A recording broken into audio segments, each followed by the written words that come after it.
ఏళ్లుగా టిఫిన్, చిరువ్యాపారం చేస్తూ జీవనం సాగిస్తున్న తమ సమస్యలను పట్టించుకోవడం లేదని కర్నూలు అవుట్డోర్ స్టేడియం ఎదుట చిరు వ్యాపారులు ఆందోళన వ్యక్తం చేశారు.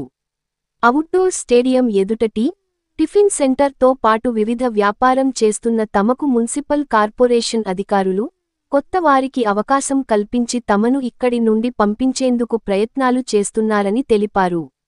తమ జీవనంపై పొట్టగొట్టోదని వారు వాపోతున్నారు. తమకు ఇక్కడే వ్యాపారం చేసుకొని బ్రతికే హక్కు కల్పించాలని కోరుతున్నారు.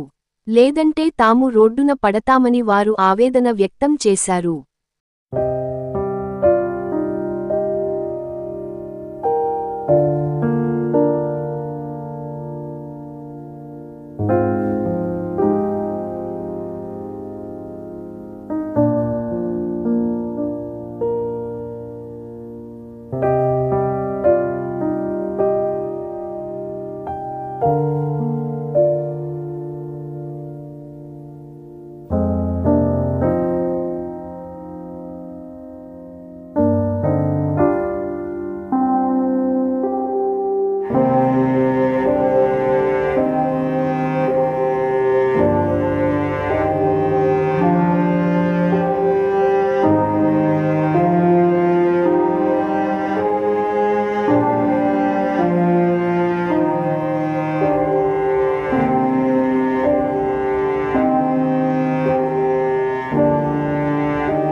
మాకు గత 15 ఏళ్ళ నుంచి 20 ఏళ్ళ నుంచి మేము బతుకుతున్నాము.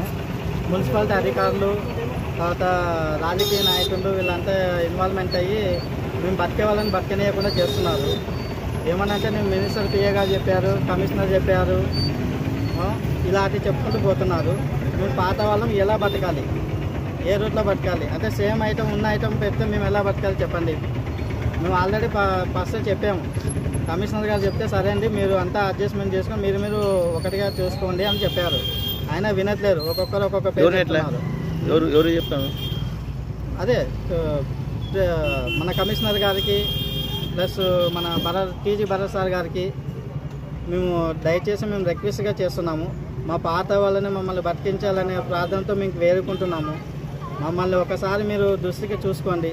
మేము యూనియన్గా కావాలని భరత్ సార్ యూత్గా కూడా ఉన్నాము. అయినా మమ్మల్ని ఎవరు పట్టించుకోవట్లేదు. సో యూనియన్ లేదని చెప్పేసి మమ్మల్ని ఇది చేస్తున్నారు. యూనియన్గా కూడా మేము సెట్ అవుతున్నాము. నెక్స్ట్ టార్గెట్ మేము హైకోర్టు కూడా పోవడానికి కూడా సిద్ధంగా ఉన్నాము. దీనికి వాళ్ళు మాకు అనుకూలంగా ఇస్తేనే బాగుంటుంది. నా పేరు మురళీమోహన్ అండి. 30 సంవత్సరాల నుంచి మా నాన్న వాళ్ళు బండి పెట్టుకొని బతుకుతున్నాము. ఇప్పుడు కొత్త వాళ్ళు వచ్చి కమిషనర్ చెప్పినారు, వాళ్ళు చెప్పినారని మా బండి పక్కన పెట్టి కొంచెం కూడా స్పేస్ ఇవ్వకుండా పెట్టుకొని చేసి మేము ఎట్లా బతకాలా? అందుకని మేము కమిషనర్ గారికి విన్నవిస్తున్నాము. సార్ దయచేసి మాకు కొంచెం స్థలం కేటాయించి కొత్త వాళ్ళను ఎక్కడ ఎవరికి స్పేస్ ఇచ్చింటే ఆ స్పేస్లో వాళ్ళనే పెట్టుకోమని చెప్పండి. వాళ్ళు మాకు ఈ స్పేస్ ఇచ్చినారు, మాకు ఇది ఇచ్చినారు అని చెప్పి పక్కన పెడితే అది ధర్మం కాదు సార్.